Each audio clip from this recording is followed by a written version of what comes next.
There are moments in life when someone walks away thinking they've escaped consequences, thinking they've outsmarted the situation, avoided discomfort, and protected themselves. But what they don't realize is that avoidance doesn't erase impact, it delays it. And when that impact returns, it doesn't knock politely. It arrives as regret, confusion, and the painful realization that what they ran from was actually something valuable. This is the story of someone who thought they could betray, detach, and move on, only to discover they were leaving behind the very thing that gave their life meaning. Avoidance has a way of dressing itself up as strength. It convinces you that stepping back, shutting down, or walking away is a form of control. It whispers that you're choosing peace over chaos, logic over emotion, independence over vulnerability. And in the moment, it can feel empowering, like you've risen above something messy, something complicated, something that demands more from you than you're willing to give. But beneath that surface, something else is driving the decision, and it isn't power. It's fear. Fear of being exposed. Fear of not being enough. Fear of being hurt, rejected, or misunderstood. And instead of confronting those fears, avoidance gives you an exit. It tells you that you don't need to deal with the discomfort, that you can bypass the hard conversation, that you can protect yourself by disengaging before anything deeper is required of you. It feels like a smart move. It feels like self-preservation. But real strength doesn't come from escaping pressure. It comes from staying present in it. It comes from having the courage to sit in a moment that feels uncertain and still choosing to communicate, to be honest, to show up fully even when it's uncomfortable. Avoidance robs you of that opportunity. It replaces growth with temporary relief. And that relief is addictive. The more you avoid, the more you train yourself to believe that this is how you stay safe. You start to associate emotional distance with stability. You convince yourself that not needing anyone is a sign of independence, when in reality it's often a defense mechanism built to prevent disappointment. You build walls and call them boundaries, but deep down, those walls are keeping out the very connection you actually crave.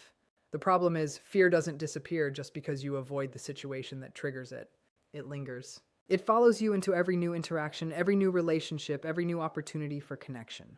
And because it's never addressed, it starts to shape your patterns. You pull away when things get real. You shut down when emotions rise. You sabotage moments that require vulnerability, not because you don't care, but because caring feels risky. So what looks like control on the outside is actually a lack of it on the inside. You're not choosing distance because it's what you truly want. You're choosing it because it feels safer than the alternative. And over time, that safety becomes a trap. Because while you may avoid rejection, you also avoid intimacy. While you may escape conflict, you also miss out on resolution. While you may protect yourself from pain, you also block yourself from love. And eventually, you're left with a quiet realization that what you thought was power was actually fear making your decisions for you all along. Betrayal is often seen as a moment, one decision, one action, one crossing of a line that can't be uncrossed. And most people focus on the damage it causes the other person, the hurt, the confusion, the loss of trust. But what's rarely talked about is how that same moment begins to reshape the person who commits it. Because betrayal doesn't just leave a mark on someone else, it quietly alters you. At first, you might not notice it. In fact, you might justify it. You tell yourself it wasn't that serious, that things were already broken, that you had your reasons. You minimize it to protect your image of yourself. Because the alternative, fully owning what you did, feels too heavy. So you rationalize, you deflect, you move forward as if it's something you can just leave behind. But internally, something has shifted. Because deep down, whether you admit it or not, you acted against something real. You chose a path that lacked integrity. And that awareness doesn't just disappear. It lingers in subtle ways. It shows up in how you see yourself when things go quiet. It shows up in the moments when you're alone with your thoughts and there's nothing to distract you. Betrayal creates a crack between who you believe you are and what you've done. And the longer you ignore that crack, the wider it becomes. Because now, every time you're faced with a situation that requires honesty, commitment, or emotional responsibility, there's a hesitation. A voice in the back of your mind reminding you of what you're capable of when things get uncomfortable. It also changes how you experience trust, both giving it and receiving it. When you've betrayed someone, a part of you begins to expect that others might do the same. Not because they will, but because you've proven to yourself that it's possible. That under certain conditions, people can choose themselves in ways that hurt others. And that realization makes it harder to feel secure, even when there's no immediate reason not to. You may start to question sincerity. You may struggle to fully open up. Not always consciously, but it's there. A subtle guardedness. A slight distance. Because if you could cross that line once, what does that say about the stability of connection in general? And then there's the weight of what was lost. Because betrayal doesn't just damage the present, it alters the future that could have existed. The version of connection that was built on trust, consistency, and emotional safety is no longer available in the same way. And even if you move on, even if life continues, there's often a quiet awareness that something meaningful was broken by your own hand. That's not an easy thing to carry. Because at some point, growth demands honesty. It demands that you stop running from the reality of your actions and start understanding them. Not to punish yourself endlessly, but to confront the part of you that made that choice. To ask why. To sit with the discomfort instead of escaping it. And that's where the real transformation begins. Not in pretending it didn't matter, but in recognizing that it did, and allowing that recognition to change how you show up moving forward. When you're constantly running from intimacy, you lose the ability to recognize value while it's right in front of you. Not because it isn't there, but because your focus is somewhere else. You're focused on protecting yourself, on maintaining distance, on making sure you never feel too exposed or too dependent on another person. And in that state, you don't experience connection for what it truly is. You experience it as something to manage, something to control, something that could potentially overwhelm you if you let it get too close. So instead of leaning in, you pull back. Instead of appreciating consistency, you question it. Instead of embracing vulnerability, you resist it. And slowly, without even realizing it, you begin to downplay the very things that actually matter. Someone shows up for you and you call it ordinary. Someone cares deeply about you, and you convince yourself it's not that special. Someone offers you emotional safety, and you interpret it as something you can take or leave. Because when you're in avoidance mode, depth feels unfamiliar. And what's unfamiliar often gets mistaken as unimportant.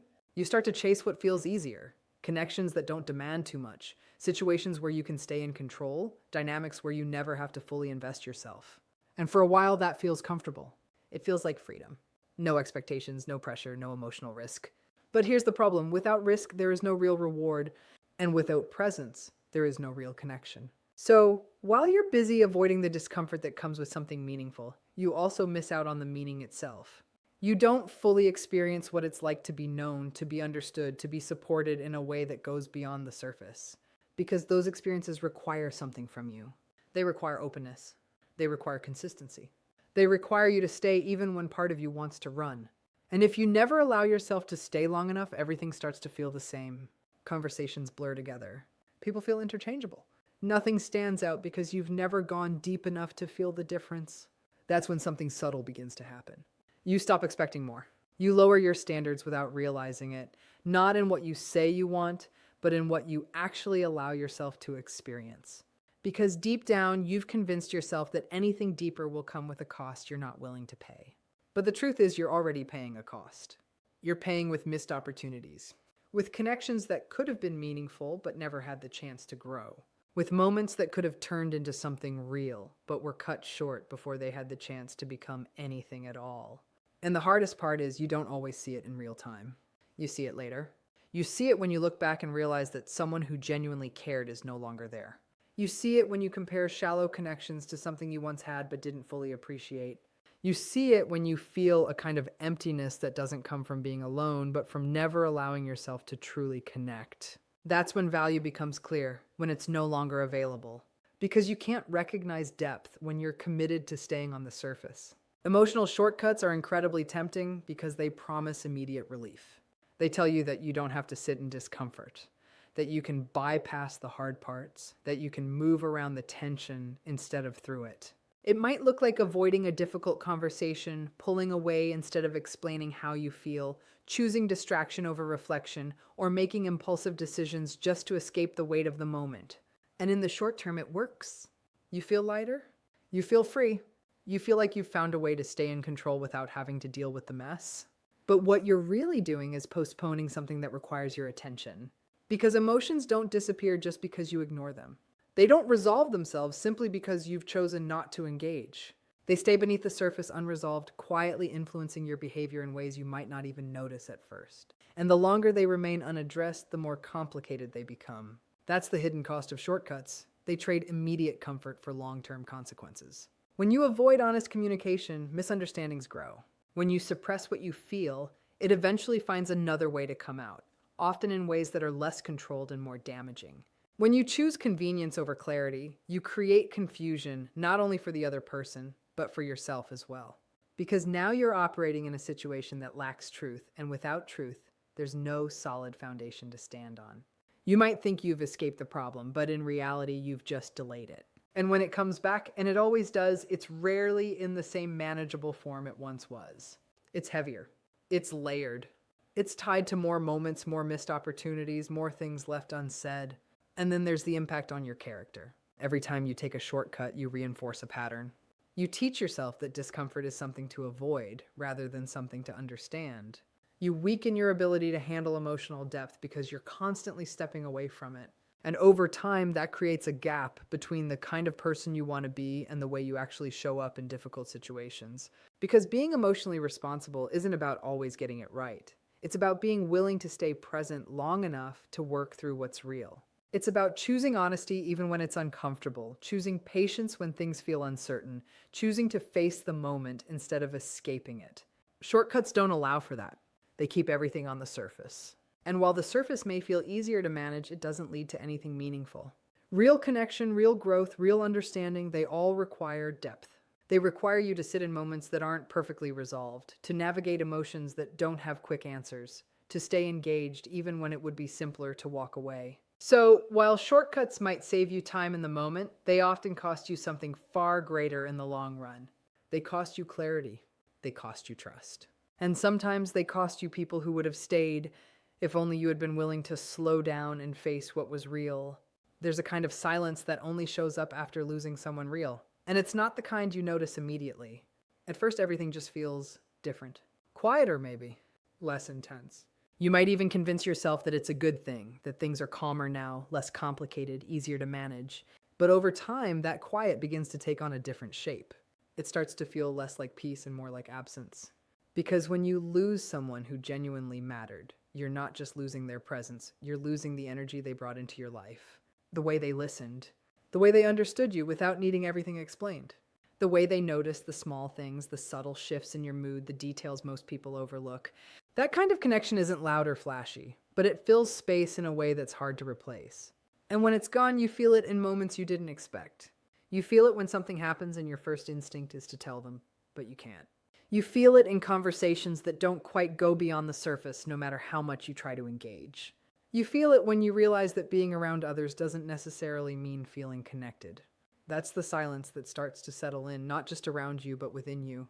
Because the truth is, not all connections are equal. Some people pass through your life and leave little to no imprint. Others, however, become part of your emotional landscape. They shape how you think, how you feel, how you experience closeness. And when someone like that is no longer there, it creates a kind of space that isn't easily filled by just anyone else. At first, you might try. You might seek distractions, new people, new conversations, new experiences. And for a while, it might seem like it's working. You stay busy. You keep moving. You avoid sitting still long enough to feel what's missing. But eventually, the comparison begins. You start to notice that something is off, that the depth isn't the same, that the connection doesn't reach the same places. And it's not necessarily because the people around you are lacking, it's because what you had before was rare, and rare things aren't easily replaced. That's when the silence becomes more noticeable. Not because there's nothing happening around you, but because what's happening doesn't resonate in the same way. It doesn't carry the same meaning.